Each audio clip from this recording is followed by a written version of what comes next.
A well-regulated militia being necessary to the security of a free state. The right of the people to keep and bear arms shall not be infringed. Cam Edwards, your host, glad to have you with us today. The latest on the coronavirus impact on your right to keep and bear arms all around the country. We do have some, we've got some bad news to report. We've got some good news to report. And some of the good news is because of the bad news.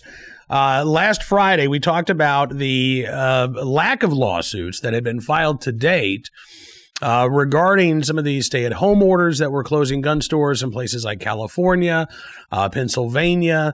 Well, the good news is we're now starting to see lawsuits filed. Friday afternoon, Firearms Policy Coalition and I believe it was Joshua Prince filing suit against Tom Wolf. Unfortunately, from what I've been able to tell, the Pennsylvania Supreme Court not amenable to the arguments that have been made there for a temporary injunction blocking Wolf's emergency order. And this, by the way, challenged Wolf's entire emergency order. It's not simply the portions of the order that declared gun stores to be non-essential. Actually, it didn't even declare. It just sort of left it very, very gray and fuzzy as to whether or not gun stores were included. But that lawsuit challenging the entirety of the emergency order. We now have lawsuits filed in New Jersey as well, challenged specifically Governor Phil Murphy's order that in part declares that gun stores' ranges are not essential businesses and must close down. The governor has also ordered the state police to stop conducting background checks on firearm transfers, which in essence means that if you're not currently a gun owner in New Jersey, there is now no legal way for you to become a gun owner. And the governor says that will remain the case indefinitely. So, again, the Second Amendment Foundation, New Jersey Second Amendment Society, filing a federal lawsuit early Monday. The Association of New Jersey Rifle and Pistol Clubs is filing a suit as well. We spoke with Scott Bach, the executive director of the organization, earlier today to get the latest on the governor's order and what it means for gun owners, as well as the legal pushback.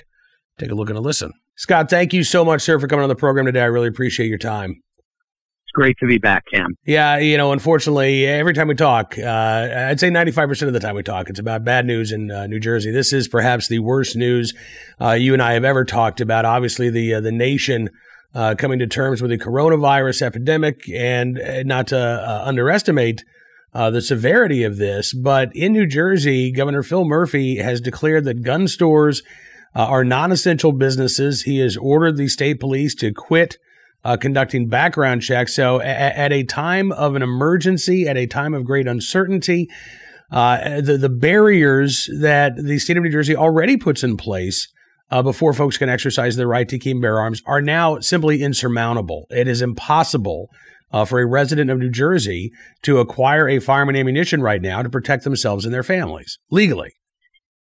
Well, you're absolutely right. And let me just say a couple of things. First, this is not just Garden State crazy. This is the sky is falling. You couldn't have it worse right now. The governor, a single man, has basically cut off Second Amendment rights to 9 million people. One man in government by executive fiat has done that. There's also one other thing he's done in addition to shutting down NICS and gun stores. He has shut down all ranges, indoor and outdoor, public and private. Okay? It's easy to impose social distancing requirements on ranges, especially outdoor ranges. So, a core, some people may say, well, who cares? Well, a core component of Second Amendment, it's not just having firearms, it's the ability to build proficiency with them. Okay? So imagine, so the Second Amendment has been shuttered by one man, and we're not going to stand for it. Okay. This is beyond the pale. This isn't just another bad gun law. This is something that if we let it sit as it is without fighting back, we're essentially agreeing that one man can turn 2A rights on and off with a flick of a switch. It is not going to happen. I am telling you right now, the Association of New Jersey Rifle and Pistol Clubs and perhaps others in a coalition will be bringing a very significant lawsuit that not only seeks to overturn these actions on Second Amendment grounds, but seeks to personally punish those who think they can turn off rights that are needed for self-defense with the flick of a switch. I would point out, by the way, in the same executive order that shuts down the Second Amendment effectively, provision is made for liquor stores to stay open, okay, and for people on medical marijuana to get their supplies. Yeah. So don't tell me the Second Amendment is not a critical thing. It's the ability to, just think about this for a second, Cam. I don't mean to ramble. Sure. Why this is important, a lot of non-gun owners are starting to realize this for the first time. We haven't seen pandemonium because you can still buy food and you can still buy gasoline with what's going on. That's because, President Trump is keeping critical infrastructure open. If you suddenly couldn't buy food, you'll understand in a second why the Second Amendment is important. Oh, okay? Absolutely.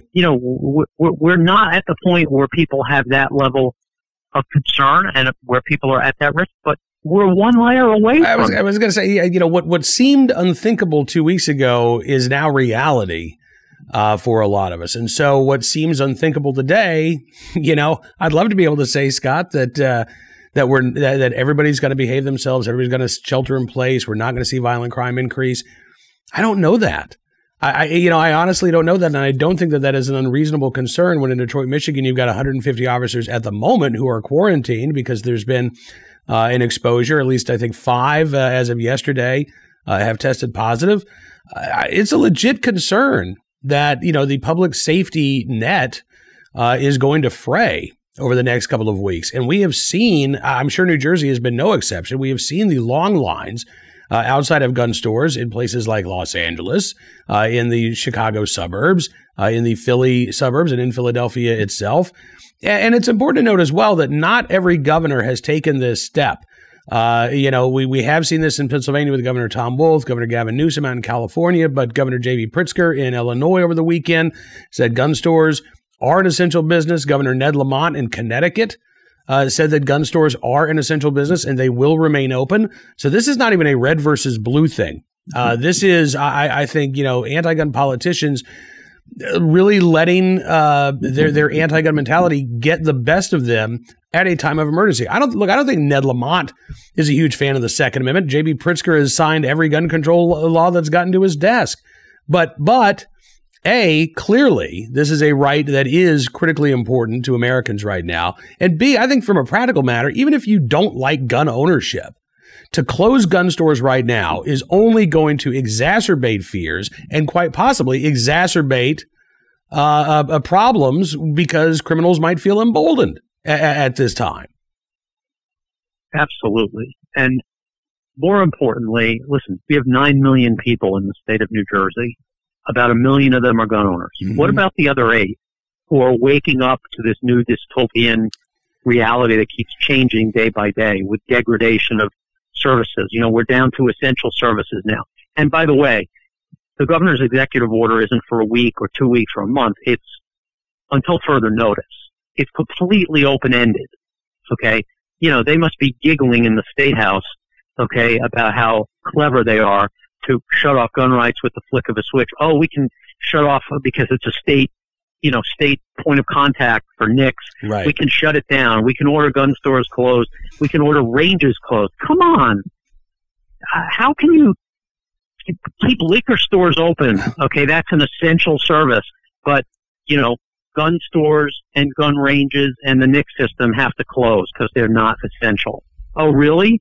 Are you going to take responsibility for protecting every one of those 9 million people? I don't think so. Listen, this is a power grab.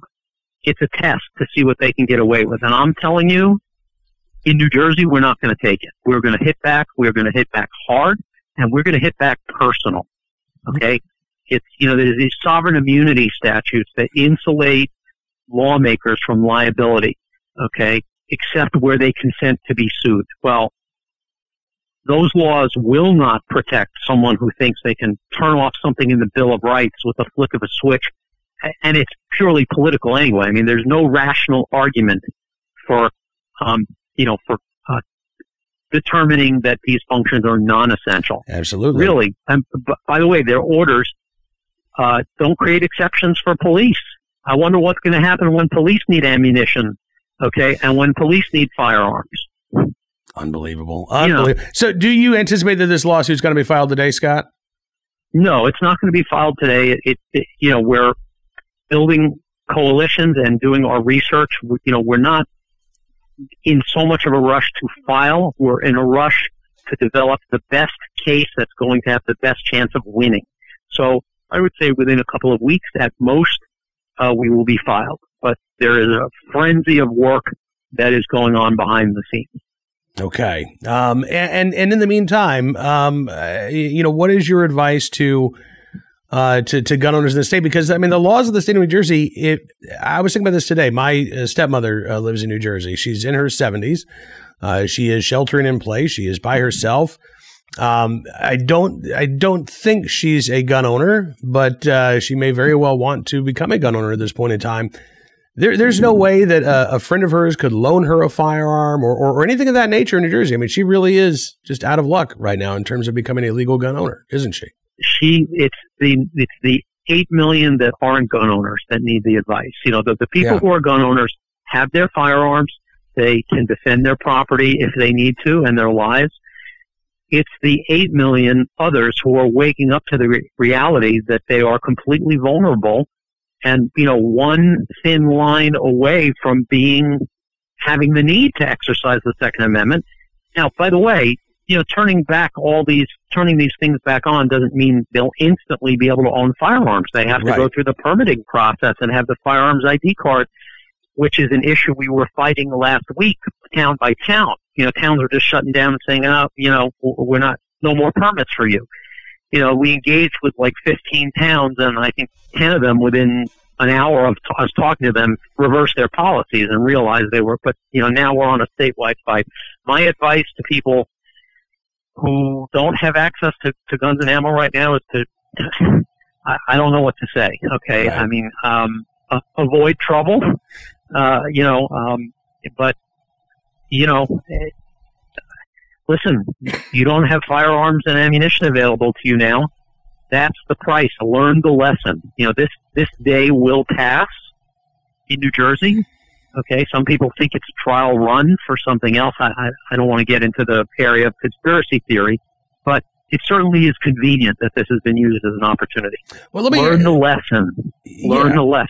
And so maybe we'll last question then. Do you think that this has the potential to change minds in New Jersey in a way that the passage of smart gun laws and red flag laws could not? We have now seen a real agenda. I mean, this is one step removed from confiscating currently owned firearms. This is denying people the ability to exercise their right if they're not currently a gun owner.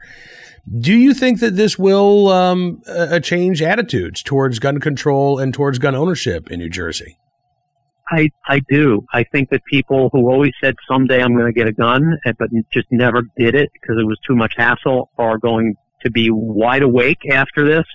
I think there's going to be a lot more people stocking toilet paper and firearms and ammunition in their homes when this is over. I think people are waking up to the fact that everything can just disappear and their rights can be shut off. And it's common sense to be able to protect yourself and to help yourself survive in an emergency. Because in the end, that's what we're learning from all this. We're learning, number one, anything can happen. And number two, if you're not prepared, you're at the whim and mercy of bureaucrats and political animals that are using you as a pawn. Scott Bach. Yeah. Listen, man, I appreciate you coming on the program. You be safe as well. And when this lawsuit gets filed, let us know. We'd love to have you back on. Definitely. Stay safe, Cam. You too, sir. Scott Bach, Executive Director of the Association of New Jersey Rifle and Pistol Clubs, join us here on Firearms, Cam & Company. Now, again, we have a lot of new gun owners in this country right now. I would estimate tens of thousands, if not hundreds of thousands of Americans today are gun owners when last week or 2 weeks ago, they were not. Ryan Cleckner from Gun University talked with me earlier today about the efforts to ensure that these new gun owners can get the training, at least a bare minimum training or just a reminder of the basic rules of gun safety. If they have purchased these firearms and yet they can't get to a range, they can't get to a basic pistol course, they can't get their concealed carry coursework done, there are some online resources that will at least allow them to understand the basics of firearm safety so that hopefully all of these new gun owners can be safe and responsible with their new firearms. Take a look and listen to our conversation with Ryan Cleckner. Ryan, thanks so much for coming on the program, sir. It's good talking with you today. Cam, good to be here, man.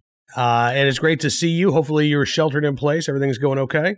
Yeah, we're doing great here. It's funny. This is not what the apocalypse was going to be like in my mind. You know, I'm dressed a lot more comfortably. I'm spending a lot more time on Netflix, not driving around in dune buggies and Yeah, right. I know. I've got my leather loincloth still in my closet. It's you know, first of all, it's not warm enough to wear yet. But right. Secondly, you know, we have not seen civilizational collapse. Hopefully we don't get there. What we have seen, though, are a lot of first-time gun buyers over the past 2 or 3 weeks, right? I mean, this is incredible. The folks that I'm talking to say at least half their customer base over the past month or so have been people who have never owned a firearm before, maybe have never even held a firearm before.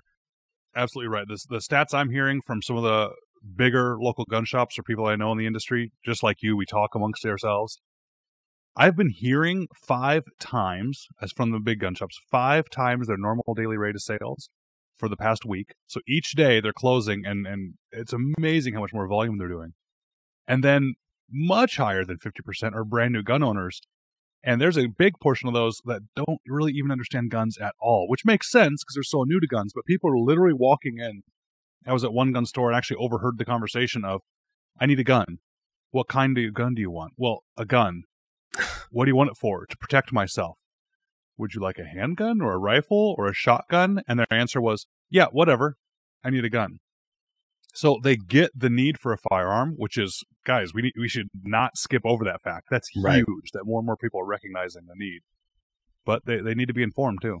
Absolutely. So I know that you've got some resources that you've just put up at ryancleckner.com, right, for folks who may not be able to get to a range right now, may not be able to get that instruction. They can at least get some of the basics. True, but we actually put it over on gununiversity.com. So what I did is, because I had my website that you just mentioned there, and I have so many other websites for different products or different things I'm involved in, I needed one good hub for everyone to come and get all the news. I thought gununiversity.com was a cool name for learning about guns. So right now at the top right of gununiversity.com, there's a button that says new to guns, click here. And you click there and it's just a welcoming basics introduction to guns, including tons of other articles or reviews and things like that. But the basic introduction one is, I want to let gun owners know that, new gun owners know that we are an extremely welcoming group. I think we get painted with a bad light. The anti-gun crowd thinks we're just these bad people, and we're actually way more accepting than they are, I think. If one of the anti-gunners wants to come and join us, we're going to say, come on, come join us. Please come in. I'm not so sure the other way around. So the point of the article is to say, here's how you buy a gun. Here's how you know what gun might be right for you. Here's what basic firearm safety is. And, you know, firearm safety sounds great, but if you don't know how to actually handle and load and unload your own gun, it's not going to help you very much. So we go through that. We just walk them through step by step. That's fantastic. So gununiversity.com, if you're a gun owner and you know somebody who has just purchased a gun, they've reached out to you, there's a resource that you can offer them. If you're a new gun owner who's tuning in right now, welcome. And again, gununiversity.com is a fantastic resource. And again, let's talk about those new gun owners, Ryan. I just spoke a little bit ago with Scott Bach, who's the executive director of the Association of New Jersey Rifle and Pistol Clubs. They, too, have seen a lot of new gun owners in New Jersey, or at least people trying to become new gun owners. Now Governor Murphy has shut down gun stores. He's not allowing the state police to conduct background checks. Ranges have closed. I think, and Scott agreed with me, that this is going to be a game changer going forward in New Jersey in terms of how people view their right to keep and bear arms. And I think that is true around the country. I think this has been a wake-up call for a lot of individuals that, you know what, they don't want to be defenseless. They don't want to be able to not protect their family. And how do you see what we're witnessing right now, how do you see this impacting the debate over our right to keep and bear arms going forward? I think it's great news all around. At first, it's great news for the industry selfishly because we've had a lot of stock built up. I'm glad it's getting moved out. But for the politics and for gun rights, it's amazing. Me trying to argue with someone who's not exactly pro-gun, but maybe not anti-gun, but they're just not a gun owner, and trying to explain to them background checks, for example, Cam. I mentioned to you before when we've talked that that's one of the hardest arguments I have to make about why universal background checks is a bad idea. And it is a bad idea, but it's a difficult argument to make. Now it's much easier when that person that may have just even been middle of the road in guns and said, well, of course we have to do background checks or anything. They walk into a gun shop because they're panicked and they need to get a gun. And they're told by the gun salesman, sorry, you can't have a gun because they shut down background checks for the day. Or, the office is shut down, or you have to wait 10 days. And by the way, our state might shut us down before that 10 days is up, so you won't be able to come pick up your gun. People are starting to realize it, and we're never going to get, I'm convinced of this, we're never going to get more of an influx of non-gun people turning into gun people than these few weeks we're dealing with right now. And I think it's on us as a gun community, including the gun stores, to gently nudge and remind them, yes, these hurdles might be a little too much. Will you please remember that next time this legislation comes up for a vote? Absolutely. Because, what you just talk about, go back to New Jersey here, there are so many levers that the governor can switch and just immediately deprive people of the right to keep and bear arms, whether it's the firearms ID cards that are issued by the towns or the counties, obviously the concealed carry license, which is already very difficult to get, the pistol purchase permit, which you have to get in New Jersey if you want to buy a handgun, and then the background check system, right? So there are all of those layers of bureaucracy that can just get turned off by one guy, and all of a sudden your rights disappear. If this isn't a wake-up call for a lot of Americans, I don't know what it's going to take because they're asleep at the switch. Yeah, it's something that I would have argued 6 months ago, and someone may have thought I was being a little crazy to say, how easy could the governor flip that switch that you're talking about, Cam? I could say, look, you could just turn those rights off, and everyone's going to say, oh, that's not going to happen. Well, now I'm kind of glad it's happening. And that, as far as I can tell, we don't have major problems with it yet. I think these little bit of hiccups that we're having right now and these problems are great. It brings it to everyone's attention, and maybe we can get this thing fixed. But you're right. What happens when the governor says a gun store is not an essential business? You either just shut off all gun sales, or you forced everyone to the private market, which is not what these governors want to do either. Right. No, absolutely. And I've been encouraged to see a couple of Democrats so far, J.B. Pritzker in Illinois, Ned Lamont in Connecticut, both declaring that gun stores are, in fact, essential businesses. They will be allowed to remain open. I think that's obviously the right move constitutionally. But I also think it's the right move, Ryan, in terms of helping to keep people's fear down. I think it only serves to ramp up people's fear if all of a sudden they're being told, well, no, now the gun stores are closed. You can't get a gun. You can't get ammunition if you can find it. If I'm a non-gun owner right now and I'm worried about protecting my family and I'm told now that the gun stores are closed, okay, now I'm really freaking out. Right. Not only are you freaking out with the news, but you're freaking out at your home. Yeah. You're sitting there in your house realizing how vulnerable you might be, especially when some of these states are also coming out, or cities are coming out with announcements that they're not going to arrest for certain crimes. And on there, it's burglary. Burglary is breaking into somebody's home with the intent to steal things. That's robbery. Sorry. They're literally not going to arrest people for that. And you're sitting at home realizing that the same government that now just said they're not going to come protect you and enforce the law also said you can't protect yourself. That's not a good position to be in. And the more we get guns out in the community, the more people that own guns, the less crime we have. We've proven it over and over. So this is a wonderful, wonderful thing.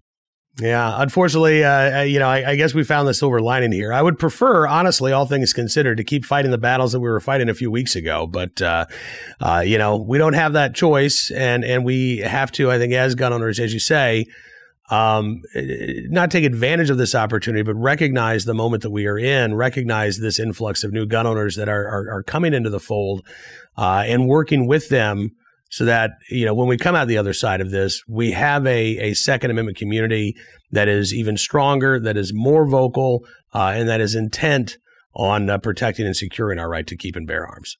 You have people begging to come to our side right now, Cam, right? There's the gun owners and the non-gun owners. You have people rushing, flooding, being kept they're trying so hard to come to our side by bureaucracy to come to our side of things. And I think it's on all of us for gun owners, not just the gun shops, to say, wait a minute, they're begging to come to my side. I'm not going to shun them. I'm going to embrace them. I'm going to, when you can and when it's safe to go out and social distancing and all that, when you want to go out to the range, take them. They don't know what they're doing. They would love somebody to offer to take them to the range or to help them make their purchase or to help them learn how to practice things at home when you do that. That's on us. We literally have a chance to grow our numbers huge here. So when we pick up the fight again with election time, we pick up the fight again the following year, we have more people behind us. This is a wonderful thing for the community as long as we do it right. Ryan Cleckner, thank you so much, sir, for spending some time with us today. Really appreciate it. Now, ordinarily, this would be the part of the show where we do our good deed of the day, our recidivist report, our armed citizen story. I have to be honest with you, we've got so many court closures right now that it's been difficult to find our recidivist report. Hopefully that means there's less crime being committed too. I would love for that positive development to take place. But we do have an armed citizen story for you today from Georgia, where Fox 5 in Atlanta reporting on a home invasion that resulted in the homeowner shooting a pair of burglars. This was in Cobb County, Marietta, Georgia. According to investigators, it was late Sunday night. At least 2 people tried to break into a home. A person described by police as the homeowner then opened fire on the intruders. 2 of the intruders ended up getting hit. 1 of them died. Officers did not have any information on the condition of the survivor. Fox 5 in Atlanta says police remained at the home throughout the overnight hours. No word on if the homeowner will face any charges.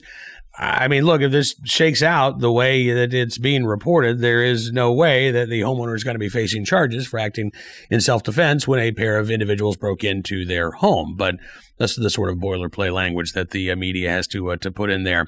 We'll try to keep our eyes on that story and bring you any details as they become available. In the meantime, again, I want to thank you for being a part of this edition of Bearing Arms Cam and Company. We will be back tomorrow with more of the latest Second Amendment news and information from all around the nation. And it is a critical time for our right to keep and bear arms. So I hope that you will tune in. I hope that you will check out bearingarms.com throughout your day as you are perusing the internet or Facebook. You can find us on YouTube at Town Hall Media. You can also find us on Apple Podcasts at Bearing Arms Cam and Company. And you can become a VIP member of bearingarms.com at bearingarms.com and support the Second Amendment journalism that we are doing each and every day. Thanks again for being a part of the program. Be safe, be well. We'll talk to you tomorrow with another edition of Bearing Arms Cam and Company.